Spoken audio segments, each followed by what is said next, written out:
Hi friends, welcome to we learn. കഴിഞ്ഞ ദിവസം നടന്ന UPSCയുടെ പ്രിലിമിനറി എക്സാമിൻ്റെ ചോദ്യപേപ്പറാണ് ഇനി മുതൽ നമ്മൾ UPSCയുടെ PYQ സീരീസിൽ അടുത്ത വരുന്ന കുറച്ച് ദിവസങ്ങളിൽ നമ്മൾ ചെയ്യുവാനായി പോകുന്നത്. അതിലേക്ക് പോകുന്നതിന് മുമ്പ് ഇത്തവണത്തെ UPSCയുടെ പ്രിലിമിനറിയുടെ ചോദ്യപേപ്പർ വളരെ എളുപ്പമല്ലായിരുന്നോ?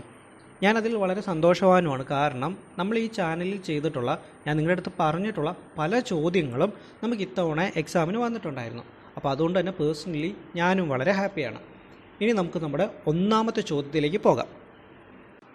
അതിലേക്ക് പോകും മുമ്പ് ഒരു കാര്യം കൂടി, ഞാൻ ഈ ഒരു ചോദ്യപേപ്പർ ടെലിഗ്രാമിൽ നിന്ന് ഡൗൺലോഡ് ചെയ്തതാണ്. ഇത് മറ്റൊരു കുട്ടിയുടെ ക്വസ്റ്റ്യൻ പേപ്പറാണ്. അപ്പോൾ ഈ ഒരു കുട്ടി ഇതിന് പലതും തെറ്റായിട്ടുള്ള ഉത്തരങ്ങൾ മാർക്ക് ചെയ്തിട്ടുണ്ട്. അപ്പോൾ നിങ്ങൾ അത് നോക്കണ്ട, ഞാൻ പറയുന്നത് ശ്രദ്ധിച്ചാൽ മതി. ഓക്കെ, നമ്മുടെ ഒന്നാമത്തെ ചോദ്യം ഇതാണ്: how many delimitation commissions have been constituted by the government of India till December 2023?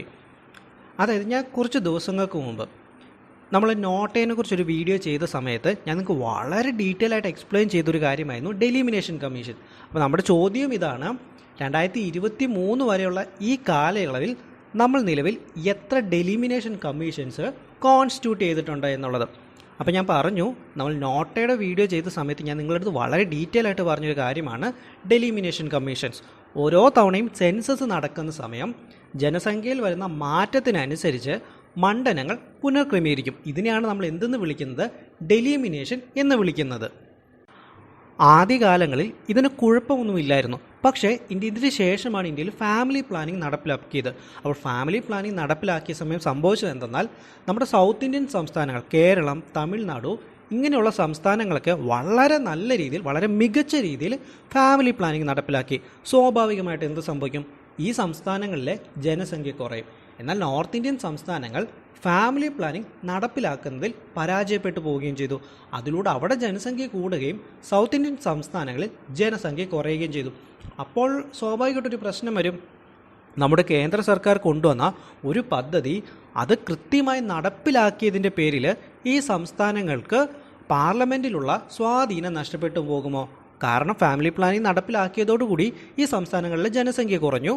അതുപോലെ തന്നെ ഇപ്പോൾ നമ്മുടെ ഡെലിമിനേഷൻ കമ്മീഷൻ അനുസരിച്ച് ജനസംഖ്യയുടെ അടിസ്ഥാനമാക്കി സീറ്റുകൾ വേർതിരിച്ച് നൽകുകയാണെങ്കിൽ നമ്മുടെ സൗത്ത് ഇന്ത്യയിൽ അനേകം സീറ്റുകൾ നഷ്ടപ്പെട്ടു പോവുകയും ആ സീറ്റുകളെല്ലാം നമ്മുടെ നോർത്ത് ഇന്ത്യൻ സംസ്ഥാനങ്ങൾക്ക് ലഭിക്കുകയും ചെയ്യും. അപ്പോൾ ഈ ഒരു പ്രശ്നം പിന്നീട് നമ്മുടെ ഡെലിമിനേഷൻ കമ്മീഷനായിട്ട് ഉയർന്നു വരികയും ചെയ്തു.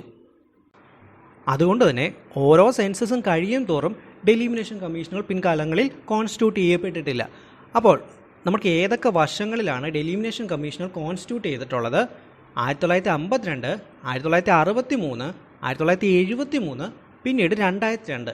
ഈ 4 കാലഘട്ടങ്ങളിലാണ് ഡെലിമിനേഷൻ കമ്മീഷനുകൾ കോൺസ്റ്റിറ്റ്യൂട്ട് ചെയ്യപ്പെട്ടിട്ടുള്ളത്. അപ്പോൾ അതുകൊണ്ട് തന്നെ നമ്മുടെ ചോദ്യത്തിൻ്റെ ഉത്തരം എന്താണ്? ഹൗ മെനി ടൈംസ്, എത്ര തവണയാണ് ഡെലിമിനേഷൻ കമ്മീഷനുകൾ കോൺസ്റ്റിറ്റ്യൂട്ട് ചെയ്യപ്പെട്ടിട്ടുള്ളത്? അത് 4 തവണയാണ് കേട്ടോ. അപ്പോൾ നമ്മുടെ ചോദ്യത്തിൻ്റെ ഉത്തരം ഓപ്ഷൻ ഡി ആണ്, 4 നമ്മുടെ ഉത്തരം. ഇനി നമുക്ക് നമ്മുടെ രണ്ടാമത്തെ ചോദ്യത്തിലേക്ക് പോകാം. ഞാൻ പലപ്പോഴും പല കുട്ടികളോടും പറയുന്നൊരു കാര്യമാണ്, നമുക്ക് നമ്മുടെ രാജ്യത്ത് ഭാഷാപരമായി വന്നിട്ടുള്ള കോൺസ്റ്റിറ്റ്യൂഷൻ അമെൻമെൻറ്റുകളും അതുപോലെ തന്നെ സംസ്ഥാനങ്ങൾ ചേർക്കപ്പെടുന്നതും അതിൽ വരുന്ന മാറ്റങ്ങളുമായിട്ട് ബന്ധപ്പെട്ടുള്ള കോൺസ്റ്റിറ്റ്യൂഷൻ അമെൻമെൻറ്റുകളും പിന്നീട് ഇന്ത്യയിൽ വന്നിട്ടുള്ള മറ്റ് ചില പ്രധാനപ്പെട്ട കോൺസ്റ്റിറ്റ്യൂഷൻ അമെൻമെൻറ്റുകൾ. നിങ്ങൾ ഈ കോൺസ്റ്റിറ്റ്യൂഷൻ അമെൻമെൻറ്റുകൾ നിങ്ങൾ 3 ദിവസമോ 4 ദിവസമോ എന്തിനും നിങ്ങൾക്ക് ഒരാഴ്ച സമയം എടുക്കണമെങ്കിൽ കൂടെ നിങ്ങൾ ആ ടൈം എടുത്തുകൊണ്ട് ഈ കോൺസ്റ്റിറ്റ്യൂഷൻ അമെൻമെൻറ്റുകളെല്ലാം വൃത്തിയായിട്ട് പഠിച്ചിരിക്കുക. അധികം നിങ്ങൾ കോഡ്സ് ഒന്നും യൂസ് ചെയ്യാതെ നിങ്ങൾ ഈ ഒരു 3, 4, 5, 6 എന്തിനാ ഒരാഴ്ച കൂടെ ടൈം എടുത്തിട്ട് നിങ്ങൾ പലതവണ റിപ്പീറ്റ്ലി അത് വായിക്കുന്ന സമയത്ത്, അത് പഠിക്കുന്ന സമയത്ത് നിങ്ങളുടെ മനസ്സിലേക്ക് നിങ്ങൾ പോലും അറിയാതെ അത് പതിഞ്ഞിരുന്നോളും. കാരണം ഈ കോൺസ്റ്റിറ്റ്യൂഷൻ അമെൻമെൻറ്റ്, നമ്മുടെ ഭാഷാപരമായിട്ടുള്ള കോൺസ്റ്റിറ്റ്യൂഷൻ അമെൻമെൻറ്റുകൾ, സംസ്ഥാനങ്ങൾ ചേർക്കപ്പെട്ടതും അതിൽ വന്ന മാറ്റങ്ങളുമായിട്ട് ബന്ധപ്പെട്ട കോൺസ്റ്റിറ്റ്യൂഷൻ അമെൻമെൻറ്റുകൾ, ഇതൊക്കെയായിട്ട് ബന്ധപ്പെട്ട് എല്ലാ വർഷവും തന്നെ UPSC നിങ്ങൾക്കൊരു ചോദ്യം ചോദിക്കാറുള്ളതാണ്. അപ്പോൾ അതുകൊണ്ട് ഈ ഒരു കാര്യം നിങ്ങൾ ഉറപ്പായിട്ടും പഠിച്ചിരിക്കണം. അതിന് വേണ്ട ടൈം നിങ്ങൾ എടുത്തോളുക. അപ്പോൾ നമ്മുടെ ചോദ്യത്തിലേക്ക് നമുക്ക് തിരിച്ചു പോകാം. The constitution 71st constitution amendment act 1992 amend the 8th schedule to the constitution to include which of the following languages. അതായത് നമ്മുടെ 71ാം ഭരണഘടനാ ഭേദഗതി, 1992 വന്ന 71ാം ഭരണഘടനാ ഭേദഗതി പ്രകാരം നമ്മുടെ 8ാമത്തെ ഷെഡ്യൂളിലേക്ക് ചേർക്കപ്പെട്ടിട്ടുള്ള ഭാഷകൾ ഏതെല്ലാമാണെന്നാണ് നമ്മളോട് ചോദിച്ചിട്ടുള്ള ചോദ്യം. 1992 വന്ന 71ാം ഭരണഘടനാ ഭേദഗതിയിലൂടെ ഇന്ത്യൻ ഭരണഘടനയുടെ 8ാമത്തെ ഷെഡ്യൂളിലേക്ക് ചേർക്കപ്പെട്ടിട്ടുണ്ടായിരുന്നത് 3 ഭാഷകളായിരുന്നു. ഒന്നാമതായി കൊങ്കണി, രണ്ടാമതായി മണിപ്പൂരി, മൂന്നാമതായി നേപ്പാളി. ഇതിൽ മണിപ്പൂരി ഭാഷയുടെ സമയത്ത് ചില സമയത്ത് നിങ്ങൾക്ക് ഇതിനെ മെയ്തേ എന്നും തരാം.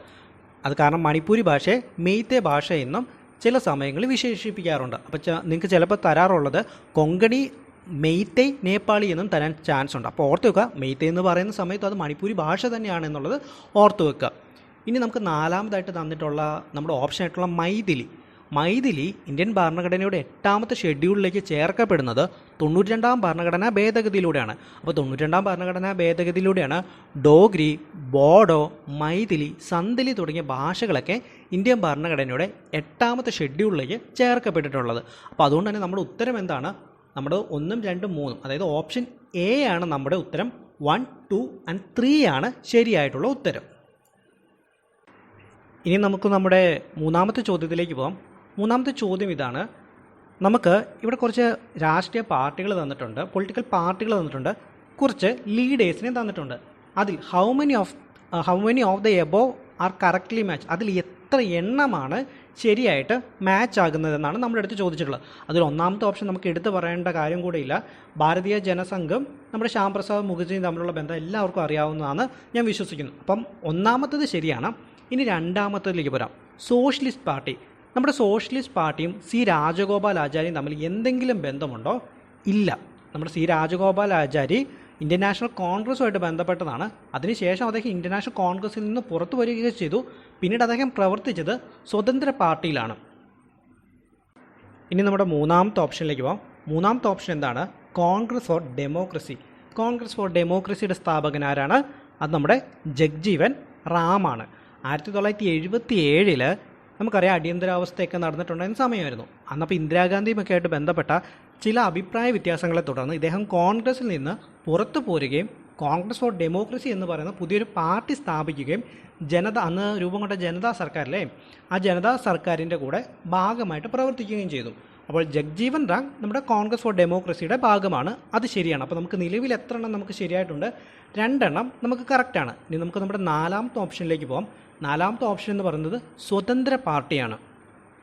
നമ്മുടെ സ്വതന്ത്ര പാർട്ടി 1959 ഞാൻ നേരത്തെ പറഞ്ഞു സി രാജഗോപാലാചാരി, അതുപോലെ തന്നെ KM മുൻഷി, അതുപോലെ തന്നെ മിൻസോ മസാനി, ഇങ്ങനെ തുടങ്ങിയിട്ടുള്ള കോൺഗ്രസിൽ നിന്നും പുറത്തു വന്നിട്ടുള്ള ചില നേതാക്കന്മാർ കൂടി ചേർന്നുകൊണ്ട് ആരംഭിച്ച പാർട്ടിയാണ് 1959 നിലവിൽ വന്ന സ്വതന്ത്ര പാർട്ടി. അപ്പോൾ ഇതുമായിട്ട് നമ്മുടെ ആചാര്യ നരേന്ദ്രദേവിന് യാതൊരു ബന്ധവുമില്ല. ആചാര്യ നരേന്ദ്രദേവ് അദ്ദേഹം ഒരു സോഷ്യലിസ്റ്റുകാരനാണ്. അദ്ദേഹം പ്രവർത്തിച്ചതൊക്കെ ഇന്ത്യൻ നാഷണൽ കോൺഗ്രസിനുള്ളിൽ തന്നെ സോഷ്യലിസ്റ്റ് ആശയങ്ങളുമായിട്ട് ബന്ധപ്പെട്ട് പ്രവർത്തിച്ച വ്യക്തിയാണ് ആചാര്യ നരേന്ദ്രദേവ്. അപ്പോൾ അതുകൊണ്ട് തന്നെ നമ്മുടെ ഈ 4 ഓപ്ഷൻസിൽ എത്ര എണ്ണം കറക്റ്റായിട്ടുണ്ട്? നമുക്ക് 2 എണ്ണമാണ് കറക്റ്റായിട്ടുള്ളത്. ഡോക്ടർ ശ്യാം പ്രസാദ് മുഖർജിയും അതുപോലെ തന്നെ ജഗ്ജീവൻ റാമും. അപ്പോൾ അതുകൊണ്ട് നമ്മുടെ ചോദ്യത്തിൻ്റെ ഉത്തരം എന്താണ്? only 2 ഓപ്ഷൻ ബി ആണ് നമ്മുടെ ഉത്തരമായിട്ട് വരിക. ഇനി നമ്മൾ നമ്മുടെ 4ാമത്തെ ചോദ്യമാണ് നോക്കുന്നത്. 4ാമത്തെ ചോദ്യം ഇതാണ്. Under which of the following article of the constitution of India has the Supreme Court of India place the right to privacy? താഴെ തന്നിരിക്കുന്ന ഏത് ആർട്ടിക്കിൾസിനുള്ളിലാണ് നമ്മുടെ സുപ്രീം കോടതി റൈറ്റ് ടു പ്രൈവസിനെ പ്ലേസ് ചെയ്തിട്ടുള്ളത് എന്നാണ് നമ്മുടെ അടുത്ത് ചോദിച്ചിട്ടുള്ളത്. നമുക്ക് 1ാമത്തെ ഓപ്ഷനോട് പറയുന്നത് ആർട്ടിക്കിൾ 15 ആണെന്നാണ്. 2ാമത്തെ ഓപ്ഷനോട് പറയുന്നത് ആർട്ടിക്കിൾ 16 ആണെന്നാണ്. 3ാമത്തെ ഓപ്ഷൻ പറയുന്നത് ആർട്ടിക്കിൾ 19 ആണെന്നാണ്. 4ാമത്തെ ഓപ്ഷൻ പറയുന്നത് ആർട്ടിക്കിൾ 21 ആണെന്നാണ്. റൈറ്റ് ടു പ്രൈവസി എന്ന് കേൾക്കുന്ന സമയം തന്നെ നമ്മുടെ മനസ്സിലേക്ക് വരേണ്ട നമ്മുടെ ഭരണഘടനയായിട്ട് ബന്ധപ്പെട്ട ആർട്ടിക്കിളാണ് ഇന്ത്യൻ ഭരണഘടനയുടെ ആർട്ടിക്കിൾ 21 ഓഫ് ദ കോൺസ്റ്റിറ്റ്യൂഷൻ, അല്ലെങ്കിൽ ആർട്ടിക്കിൾ 21. ആർട്ടിക്കിൾ 21-നകത്ത് നേരിട്ട് റൈറ്റ് ടു പ്രൈവസി എന്ന് പറയുന്നില്ല. എങ്കിലും സുപ്രീം കോടതി വിവിധ കേസുകളുമായിട്ട് ബന്ധപ്പെട്ട വിവിധ തരത്തിലുള്ള വിധി പ്രസ്താവനകളിൽ ആർട്ടിക്കിൾ 21-ൻ്റെ മീനിങ്ങിനെ എക്സ്റ്റെൻഡ് ചെയ്യുകയും റൈറ്റ് ടു പ്രൈവസി ആർട്ടിക്കിൾ 21-നകത്ത് വരികയും ചെയ്യും. അത് നമ്മുടെ ഒരു ഫണ്ടമെൻ്റൽ റൈറ്റ്സ് ആണെന്ന് നമ്മുടെ സുപ്രീം കോടതി പല വിധികളിലൂടെ പറഞ്ഞിട്ടുണ്ട്. അപ്പോൾ അങ്ങനെ സുപ്രീം കോടതി റൈറ്റ് ടു പ്രൈവസിനെ പ്ലേസ് ചെയ്തിട്ടുള്ളത് ആർട്ടിക്കിൾ 21-ന് ഉള്ളിലാണ്. അതിന് ഈ അടുത്ത കാലത്ത് നടന്ന ഏറ്റവും നല്ല ഉദാഹരണമാണ് 2017 നമ്മുടെ ആധാറും ഒക്കെ ആയിട്ട് ബന്ധപ്പെട്ട കേസ് സുപ്രീം കോടതി വരുന്ന സമയത്ത് അന്ന് സുപ്രീം കോടതി പറഞ്ഞിരുന്നു റൈറ്റ് ടു പ്രൈവസി എന്ന് പറയുന്നത് ആർട്ടിക്കിൾ 21 വരുന്ന ഫണ്ടമെൻ്റൽ റൈറ്റ്സിനകത്ത് ഉൾപ്പെടുന്നതാണെന്ന് നമ്മുടെ സുപ്രീം കോടതി യുനാനിമസ്ലി ഏക സ്വരത്തിൽ അന്ന് സുപ്രീം കോടതി പറഞ്ഞിട്ടുണ്ടായിരുന്നു. അപ്പോൾ അങ്ങനെ ഓർത്ത് വെക്കുക, ഇന്ത്യയിൽ റൈറ്റ് ടു പ്രൈവസി അല്ലെ സ്വകാര്യതയ്ക്കുള്ള അവകാശം ഏത് ആർട്ടിക്കിളിനകത്താണ് വരുന്നത്? ആർട്ടിക്കിൾ 21 അതിനകത്ത് സ്ട്രെയിറ്റ് ഫോർവേഡായിട്ട് റൈറ്റ് ടു പ്രൈവസിനെ കുറിച്ച് പറയുന്നില്ല. പക്ഷേ സുപ്രീം കോടതി അതിനെ എക്സ്റ്റെൻഡ് ചെയ്തിട്ടുണ്ട്. അതിൻ്റെ അർത്ഥം ആർട്ടിക്കിൾ 21 സ്കോപ്പ് എന്ന് പറയുന്നത് അതിനുള്ളിൽ റൈറ്റ് ടു പ്രൈവസി സ്വകാര്യതയും ആർട്ടിക്കിൾ 21 കീഴിൽ വരുമെന്ന് നമ്മുടെ സുപ്രീം കോടതി പറഞ്ഞിട്ടുണ്ട്. ഇനി നമുക്ക് നമ്മുടെ അഞ്ചാമത്തെ ചോദ്യത്തിലേക്കും. അഞ്ചാമത്തെ ചോദ്യം വളരെ എളുപ്പമാണ്. The longest border between any two countries in the world is between ഏതൊക്കെ രാജ്യങ്ങൾക്കിടയിലാണ് ഏറ്റവും കൂടുതൽ അതിർത്തിയുള്ളത്? അത് നമ്മുടെ കാനഡയ്ക്കും യുണൈറ്റഡ് സ്റ്റേറ്റ്സ് ഓഫ് അമേരിക്കയ്ക്കും ഇടയിലാണ്. ഏകദേശം 8,900 അല്ലെങ്കിൽ ഒരു 8,890 കിലോമീറ്ററോളം അതിർത്തി നമ്മുടെ USA-ക്കും കാനഡയ്ക്കും ഇടയിലുണ്ട്. ഓക്കെ, വളരെ എളുപ്പമുള്ളൊരു ചോദ്യമാണ്, നിങ്ങൾക്ക് എല്ലാവർക്കും അറിയാവുന്ന കാര്യമാണെന്ന് ഞാൻ വിശ്വസിക്കുന്നു. സോ നമ്മൾ ഒരു ദിവസം 5 ചോദ്യങ്ങൾ വെച്ചാണ് നോക്കാറുള്ളത്. ഞാൻ വീഡിയോ വൈൻഡപ്പ് ചെയ്യുന്നതിന് മുമ്പ് നമുക്കിതിൻ്റെ ആൻസർ കീ ഒന്നും വന്നിട്ടൊന്നുമില്ല. അപ്പം എല്ലാവരും ആ കാര്യം കൂടി ഒന്ന് മനസ്സിലൊന്ന് ഓർത്തിരിക്കുക കേട്ടോ. ഓക്കെ, ഞാൻ ഫൈനലൈസ് ചെയ്യുന്നതിന് മുമ്പ് നമുക്ക് വരുന്ന ദിവസങ്ങളായിട്ട് പ്രീവിയസ് ക്വസ്റ്റ്യൻ പേപ്പേഴ്സിൻ്റെ രൂപത്തിൽ നമുക്ക് ഈ ചോദ്യങ്ങൾ മുഴുവൻ 100 ക്വസ്റ്റ്യൻസും നമുക്ക് കവർ ചെയ്യാം കേട്ടോ. Okay, thank you. എല്ലാവരും ചാനൽ സബ്സ്ക്രൈബ് ചെയ്യണം. അതുപോലെ തന്നെ ഫ്രണ്ട്സിനൊക്കെ ഒന്ന് ഷെയർ ചെയ്ത് കൊടുക്കണം. നമ്മുടേത് വളരെ ചെറിയൊരു ചാനലാണ്. നിങ്ങളാണ് ആക്ച്വലി ഈ ഒരു ചാനലിൻ്റെ സ്ട്രെങ്ത്. അപ്പോൾ നിങ്ങളുടെ സപ്പോർട്ട് ഇല്ലാതെ മുന്നോട്ട് പോകാനായിട്ട് സാധിക്കില്ല. Okay, thank you.